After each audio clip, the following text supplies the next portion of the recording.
The Sweet Leaf Pioneer is pretty special to me because when we first kind of got started here, it's been kind of a wild ride ever since. We started in 2009 trying to piece the store together and get the store off the ground. When we first opened, it was Cassidy, our grower, and myself working the counter. I think in the whole county, between the 5 or 6 shops that were open medically, we would literally see maybe 3 or 4 people a day. So it was a slow go, and we really felt we were starving. We weren't going to make it through. So it was a scary go in the very beginning. Back then, you could kind of buy from any grower that had something to sell. So I think it was the end of 2010 was when we decided we needed to put together our own grow. That's when Dave kind of approached me and was like, "Do you want to take over the whole facility?" I got a little bit cold feet on that one, but I decided to grab the bull by the horns and try to get it done, and it ended up working out pretty well. So we start the process with the clones, and those are about a 3-week process before we need to get those into soil. Through the cloning process, we get to maintain the integrity of the strain. So when the clients get it, they get the same thing every time. Not any fluctuations in the qualities, not any fluctuations in the terpene profiles, very consistent.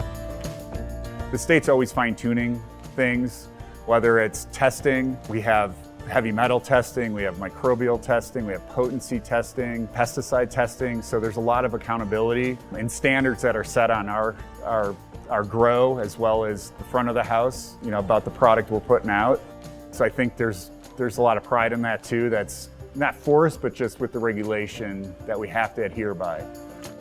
We love being able to maintain and grow organically, taking care of your own plants, knowing what they're going through, who's taking care of them, and the final product being organic is our #1 push here. In 2011, we were open and the state came out and said the town can ban if they'd like. Town board changed, so the new guys that came on board decided they didn't want to have a dispensary in town, so they put it to a vote, of which we lost. We had to go and collect signatures here in the town of Eagle. We did have a special vote in January of 2012. I'll never forget that day when we turned that sign to an open sign because we didn't know the day before if we were going to be open the next day. When we look back on it, we still say never in our dreams would we be here 11 years later with 30 employees. No, we wouldn't have never guessed that. No, never. Beyond our wildest dreams. Never would have thought recreational weed would have happened, to be honest with you. I thought we would have been selling medical marijuana until I died. I didn't think we'd ever see recreational sales in my lifetime, let alone 4 years into starting the business. When recreational opened, it was able to almost support the medical. So we were able to keep the good, discounts for the customers. If rec did not open, I just don't know where medical would be. I agree.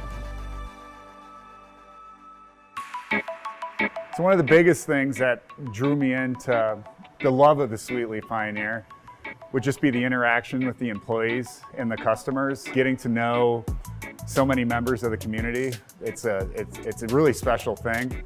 We all love to come in here and see everybody. And that would be mostly locals, but we've really had a good love affair with our tourists that come in because we are in the town where the airport is. So we have a map downstairs where they can put a pin in where they're from, and to be able to talk marijuana with people from all over the world has been super cool. Being able to view the grow in the shop is a huge plus, where we hear that from every single customer that sees it. They're able to see the employees, the growers in there. They see them working with the plants, trimming the plants, and behind the scene, and it's very exciting. When we first started, we saw a way to give back to our community who supported us so much. If our community hadn't voted on us, we wouldn't be here. Quentin is an epilepsy student around here. So Quentin could go to school, but he would have to go home at lunchtime to take his meds, and then he really wouldn't go back to school because it was marijuana.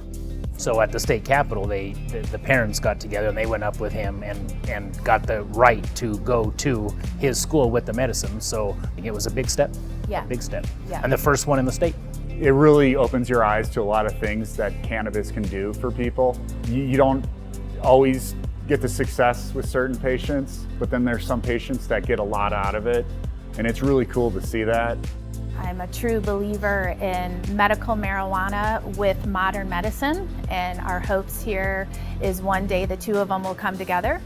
Right now, I really believe that it aids in cancer and different sicknesses, but I do believe that there'll be a whole lot more to it once the right people get a hold of it and figure it out.